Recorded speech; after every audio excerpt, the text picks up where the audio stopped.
पवित्र कार्तिक मास की कथा। भक्तों, आज हम कार्तिक मास की पवित्र कथा सुनने जा रहे हैं।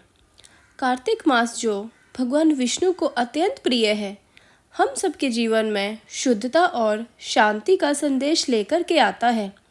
इस मास में की गई सेवा और भक्ति भगवान के आशीर्वाद को प्रदान करती है। कार्तिक मास की पवित्र कथा का आगमन हम भगवान विष्णु के चरणों में श्रद्धा और प्रेम के साथ कर रहे हैं। हम सब अपने मन, वचन और कर्म से भगवान का स्मरण करते हुए संकल्प लेते हैं कि इस कथा के माध्यम से हम अपने अंदर के अंधकार को दूर करते हुए ज्ञान और भक्ति का प्रकाश फैलाने का प्रयत्न करेंगे। तीसरा अध्याय, पानी की उत्पत्ति की कथा। सत्यभामा बोली, आप सभी कालों में व्यापक और सभी काल आपके आगे समान है। फिर यह कार्तिक मास ही सब मासों में श्रेष्ठ क्यों है? सब तिथियों में एकादशी और सब मासों में कार्तिक मास को ही आप अपना प्रिय क्यों बतलाते हैं? इसका कारण कहिए। भगवान कृष्ण बोले, हे प्रिय, तुमने मुझसे बहुत ही अच्छी बात पूछी है। सुनो, मैं तुमको इसका कारण बतलाता हूँ। और इसी प्रकार एक बार महाराज बेन के पुत्र राजा पृथु ने प्रश्न के उत्तर में देवर्षि नारद से प्रश्न किया था और नारद जी ने उसे कार्तिक मास की महिमा बतलाई थी। राजा पृथु के प्रश्न के उत्तर में देवर्षि नारद ने कहा था कि हे राजन, एक समय शंख नामक एक राक्षस बड़ा बलवान और अत्याचारी हो चुका था। उसने अपने अत्याचारों से तीनों लोगों को कंपायमान कर दिया था। उस शंखासुर ने स्वर्ग में रहने वाले देवताओं को जीतकर इंद्र आदि 10 लोकपालों के अधिकारों को छीन लिया।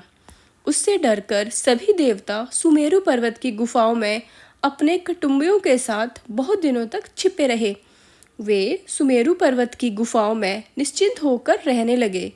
उधर जब शंख को पता चला कि देवता आनंद से सुमेरु पर्वत पर रहने लगे हैं, तो उसने सोचा कि ऐसी कोई दिव्य शक्ति ज़रूर है जिसके कारण अपना अधिकार छिन जाने के बाद भी देवता बलवान होते जा रहे हैं। यह सोचते सोचते वह इस परिणाम पर पहुंचा कि सब देव मंत्रों के बल पर ही बलवान हो रहे हैं। अगर इनसे वेद छीन लिए जाएं तो यह अपने आप निर्बल हो जाएंगे। देवर्षि नारद बोले, ऐसा सोचकर असुर शंख ने भगवान विष्णु को सोते हुए देखकर सत्यलोक में वेद चुराने के लिए पहुंचा। उसको आता देख भगवान विष्णु ने उसकी नीयत को जानकर उसके डर के मारे बीज मंत्रों के साथ समुद्र में छिप गए। शंख भी वेद मंत्रों तथा बीज मंत्रों को ढूंढता हुआ समुद्र में प्रविष्ट हो गया, लेकिन ना तो उसको वेद मंत्र मिले ना ही बीज मंत्र। जब शंख समुद्र से निराश होकर वापस लौटा तो उस समय श्री ब्रह्मा जी पूजा की सामग्री लेकर सब देवताओं के साथ भगवान विष्णु की शरण में पहुंचे और भगवान को गहरी नींद से जगाने के लिए गाने बजाने लगे और धूप दीप आदि से बार बार उनका पूजन करने लगे। धूप दीप नैवेद्य आदि अर्पण करने पर भगवान की निद्रा भंग हुई और वह देवताओं सहित श्री ब्रह्मा जी को अपनी पूजा करता देखकर अति प्रसन्न हुए और उनसे कहने लगे, मैं आप लोगों के इस कीर्तन और मंगलाचरण से अति प्रसन्न हूँ। आप अपना अभीष्ट वर मांगिए, मैं अवश्य प्रदान करूँगा।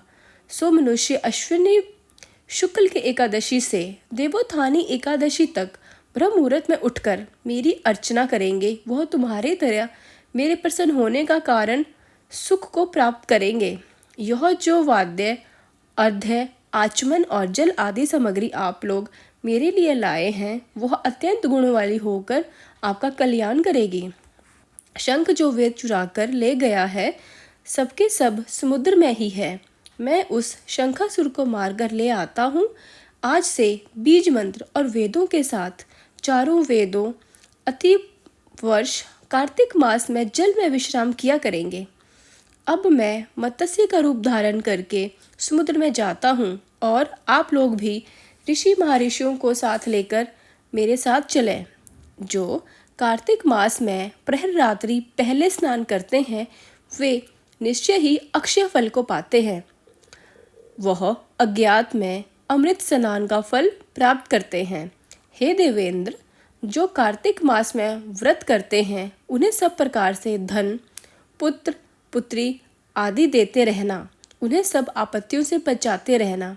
हे धनपति कुबेर, मेरी आज्ञा अनुसार तुम उनका धन धान्य बढ़ाते रहना, क्योंकि इस प्रकार का आचरण करने वाला प्राणी मेरा रूप धारण करके जीवन से मुक्त हो जाता है। जन्म से लेकर मरण पर्यंत जिसने विधि पूर्वक यह उत्तम व्रत कर लिया है, आप लोगों का भी पूजनीय है।